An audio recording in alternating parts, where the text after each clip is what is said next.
Well, I'm Anthony Harper here, meeting with Nicole concerning Idaho curriculum issues. And Nicole, thank you for joining me today. No problem. Nicole, your last name is? Nielsen. Nielsen, and we're in Twin Falls, Idaho here, and your concerns that you have about the Idaho curriculum, and there's issue of Common Core, and some other issues to discuss. So first, about the curriculum, what are your concerns as a parent? Do you see any problems in our current Idaho curriculum in this area? I have noticed a few that concern me, and a lot of it is in regards to a lot of testing. I guess I'll give some examples here. That would probably be better. Mm-hmm. So there was one day that I was in the school, and I think there's a lot of busy work given to the kids, and there was a story that was part of the morning to do things, and I noticed a lot of kids were not able to read it. Okay. I noticed a lot of them, it was pretty much just put into their desks.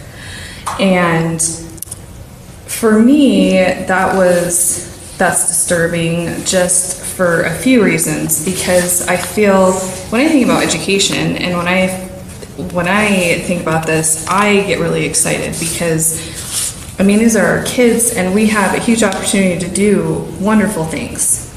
And so when I saw that, I thought, first of all, I thought it really showed to me that the individual student, it has been really taken out, and the teachers being able to recognize the different levels in their classroom. So in this instance, if the goal was to give the kids a story and have them read it and answer some questions, that's probably a good thing. They're using, their skills, and that's a good thing to do. So my question on this was, why weren't the different reading levels looked at where they were, and maybe 2 or 3 stories passed out? Because with this scenario, what happened is maybe 3 or 4 kids read the story, and the rest, it served no purpose for the rest. Mm-hmm. And it's disturbing to me because honestly, I feel if we're going to do something, if we're going to give our kids something, it needs to have purpose, and it needs to, it needs to help them. And so I feel like before all this testing and before all of this extreme things came in, that the teacher could have said, hey, I'm going to find 2 or 3 stories, and that would be, to me, that would be a positive situation. Each kid read a story, each kid used their skills, and they were able to meet the task that was put in front of them. Because with what happened when I was there, a lot of the kids were not able to meet that task, and it served no purpose for them. Yeah. And that is disturbing to me. And so my next question to it was, what is being put on the teacher's plate that she's not able to individualize and look at that in her classroom? It's so much, testing requirements or so many other things becoming more important than her looking and than he or she being able to really look at that and individualize in her classroom for her students to meet the tasks with the different levels they're at. So that's one thing I've really seen. And the other thing is that everybody has to be at the exact same spot. The one size fits all, everybody has to be at the same part of the road. Really noticed that. I feel like, I know even my own have been referred more to a test score than what their actual abilities are at times. They have requirements that they want every kid to do for reading by the end of each grade in that. Well, that's great, but not every kid is going to meet that. They're just not. No. Mm-hmm. You've got high readers, you've got low readers, and I don't know about the higher grades, but there's been a lot of cold reads, and I've watched, I don't think that they have a huge positive outcome. I know I've seen it stress out kids from what I've seen, what I've dealt with, and I don't think, I feel like the kids are being pushed to read fast on these timed reads, and to how fast can you read, and that's the end goal, when to me, why is fluency and comprehension not being focused on over that? Because they're in first, they don't know all the words. They're just out of kindergarten, and reading to understand versus reading fast, I just feel like it's a little backwards. Okay, for the Common Core concerns that people have had, what do you see in Common Core here in this curriculum that your students have been exposed to? Well, those are two things with the testing, and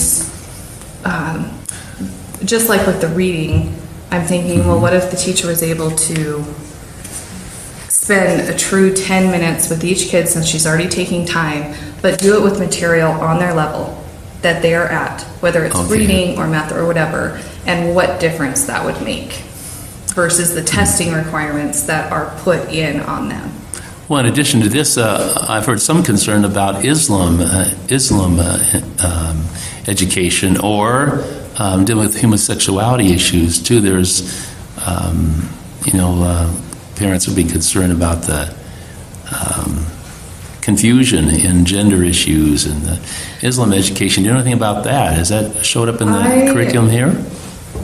I have talked to other parents that in higher grades with some things coming up. I haven't seen anything for myself on that, but I've talked to, for example, I have a friend in fourth, and her girls have actually come home with pamphlets on global warming. Okay. Which has replaced some literature, so to speak. So I haven't, but I've also, in my reading, that was a part of accepting the Common Core. So from what I've read, I don't know how they would not have to do it. Yeah. So the global warming I've heard that this Common Core being connected to the UN in some way. I think it's got a lot of connections that not everybody knows, honestly. I mean, I think it was a bait and switch to get it in the first place. And I think there's just a lot that people don't realize is there. And also the issue is about data mining, for the children interface with the federal government, responding to certain questions. Do you know anything about, the things that kids have to report directly to the federal government with this program? There's been a lot online about that. As far as that, I know that they're online. There are some programs, and it's Harmony Education, and we were actually looking at it. But I noticed one of the worksheets you're required to send back, they actually ask about the rules in your home. They ask about the different rules in your home. You're actually required to send that back in if you do that program, which I guess is a red flag to me, because what education place, especially, why would they need to know anything about our homes? Well, like the rules in the home, like for instance? Just like the one they had put down, no hitting, no fighting. From what I've seen, things like that. What parents, what can you do, what can't you do? Just getting down to very personal things in the home that really are not any business. If they're doing school, they worksheets on adding and subtracting maybe, but not. And because we ended up not going with it due to it. But, and this,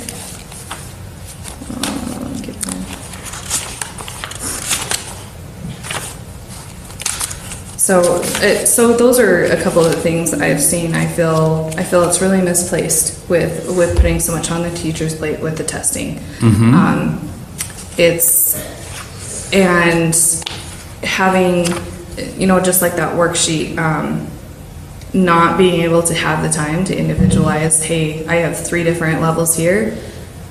Why are the teachers not being able to either recognize that and be able to take the time to do that for their students? Is there that much requirements on their plate from the state and federal, what they have to do? Because that is not healthy. That's not letting our kids learn either. Your kids are in public school? For the rest of this year, and then we're going to be switching. Okay. So, what would you like to see in the curriculum changes in Idaho? Would you like to get rid of Common Core? What do you? Well, I agree with the teacher that it seems. I agree with something that a professor said, that in education there seems to be a pendulum, and either it seems to be totally up to the right or the left. If they could just stay in the middle and not go to an extreme side, not have to all of a sudden change everything at one time. Right. If they could just stay in the middle, things would be so much different. For things that I know, the times tables, they are not enforced so much now with the Common Core. I've actually talked to a friend of mine that has kids in higher grades, and she's concerned about that, because when you multiply and divide and do those things, that's a really important skill to have. And some of it that's come along with that is, well, we need to get away from memorization. That's something that's been said a lot. Well, I think both of us know that that really is a skill you need when you get out in the world, whether it's your job or college. There's a lot of memorizing if you're going to go to college. Memorization is not a bad thing. So if they want to do something a little different with it, how about we get more creative with it and get kids on their feet clapping and doing rhymes and doing games? And Right Start Math is a great program, wonderful program. And that's what they do, so times tables and things aren't so monotonous. They get kids moving. And that we know that that's how kids learn, especially, kindergarten and preschool. Maybe even first grade. I know my kids do. So let's do something a little different that gets them up on their feet, because they still need that skill. And I would say, of course, the testing to the point that it's at, it needs changed, because it is taking away the teachers to where they don't have time to recognize different students. If student, talking to a teacher today, she is required every week to test. Every week. And it says in her requirements, she has to test every student every week. Well, that is a lot, as well as teaching. And so if the kids are meeting the so-called requirement, what she does is she takes the other kids aside and works with them. That's not technically what you're supposed to do. You're supposed to be testing.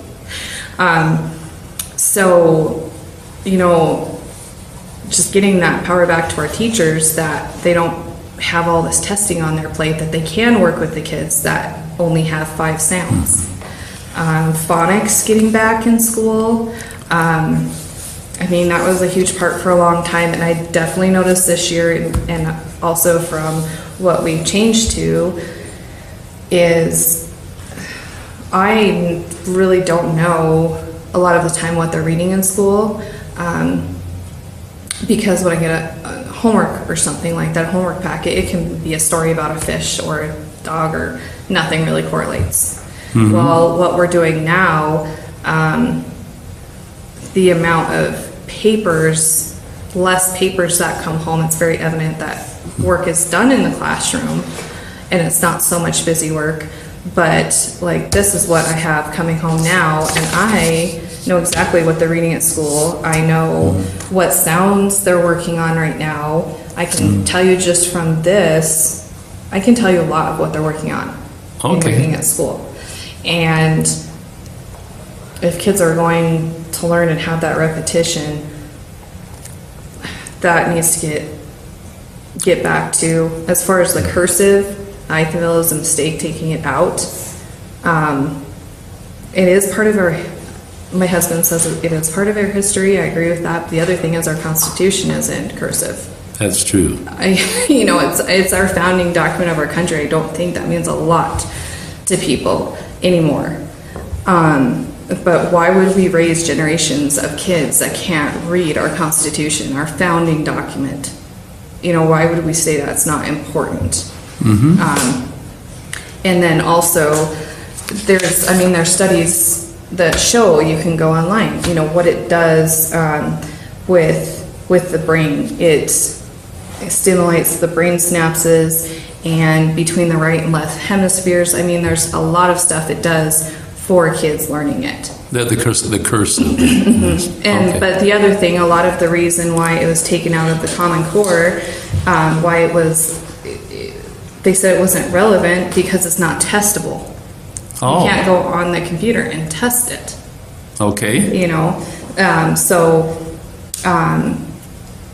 That's one of their reasonings for taking out or not really concentrating on it, maybe doing a couple weeks of showing the kids, here's a picture of the cursive, but not actually going through it and doing it.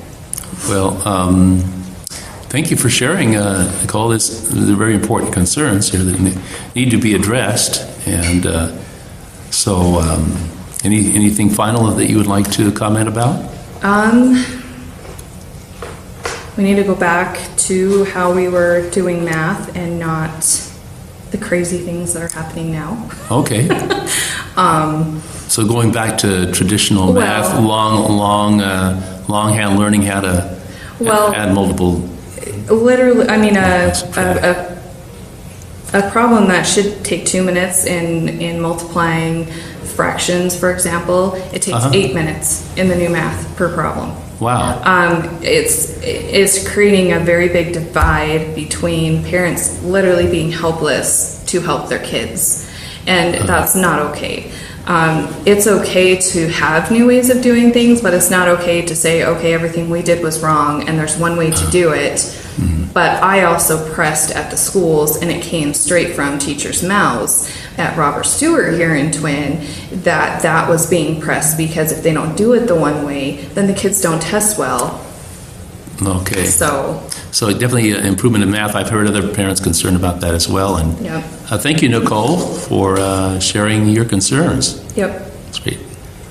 Once again, Anthony Harper here to talk also with Nicole Nielsen about the SBAC component too, which we didn't address earlier, because I've heard that talked about by a Boise School District Superintendent, Dr. Don Corberly. I've heard Russ Fulcher, previous senator, talk about SBAC with Senator Thane, Representative Heather Scott, and a few others like Tammy Nichols and Mila Wood. So, what are you saying about SBAC? Is that something that you can just get out of the Common Core? Do you have to get rid of Common Core to get rid of the SBAC? Well, so right now, from talking, I actually talked to a teacher this morning. So Idaho is kind of in limbo, trying to get their blueprint of what the new standards, because now everyone's kind of in a boat of having to reinvent things, so to speak. But a lot of states, and from what we're seeing, Idaho is still using the Common Core standards, quite a bit of it. They're not much is being changed right now. So literally with things happening, they could go in and say, we're not going to do an IRI, we're not going to do an SBAC. This is literally at the point where things are being formed again. This is a point where it's an opportunity to be able to do that. But from what the teacher I talked to this morning said, they're not trying to do that. Basically right now what they're trying to do is with the IRI is reinvent it. Okay, so IRI is what? That's the reading test, like these cold reads and Okay. the different things that are going on, all of that. That's part of that. So what they're trying to do right now, they're not trying to just trash it and say this is bad, we need to do something else. They're wanting to keep it and just reinvent it. Well, I think a lot of this is going to relate to the new president, President Trump's view on Common Core, and the new, education person that he chose, Betsy DeVos. Be curious about what they think of Common Core, because the states have been threatened under Obama that if they didn't go along with Common Core, they wouldn't receive federal dollars, according to previous Senator Fulcher. So I think for any of this to work, we're going to, we got to find out where President Trump and his new secretary, the education, think about this issue, and that a lot of parents, and you included, are hoping that there'll be some major changes soon. So. Well, and again, everything has gone so extreme. Just the math is a good example. Everything has gone so extreme. All of a sudden, we can't do math. How we did it, that's bad. We can't do that. We have to reinvent the wheel here, and we don't need to be that extreme, And the other thing too with the kids is, if you have 5 kids, that can times 5 by 5, and they do it 2 different ways. They don't do it the exact same way, but they get the answer. They do it correctly. Okay, so why would we tell them that one of the ways is wrong and that they're wrong and they can't do it that way and there's only one way to do it? Why would we do that? For a test? Because that's what's happening. We're telling the kids you can only do this one way because of a test. That is insanity. Yeah, I can understand that, and so I know they're all about testing, and if they can't do the testing, then seems like it's like they're saying it has no value or whatever, and especially you can't get funding if there's not testable. Well, and the thing is that's all these kids are different, and you probably don't do math the same as I do. We probably do it different. There's different ways of doing it, so why would we promote to our kids there's only one way of doing something? Yeah, why would we promote that? Because when we get in the workplace, I'm sure you do something different than the other people in the office. Right, I'm sure no one's robots. It all depends on whether you get the job done. Well, exactly. And I've seen for myself, students before all this started that were A students, now they're B and C students because they're getting the answers. They are finding a way, they understand to do the work, but they are getting marked wrong because they're not doing it the one way. Yeah, I can understand that serious concern. I've heard other parents talk about that. Yeah. So thank you for highlighting about the SBAC and those testing concerns. Thank you.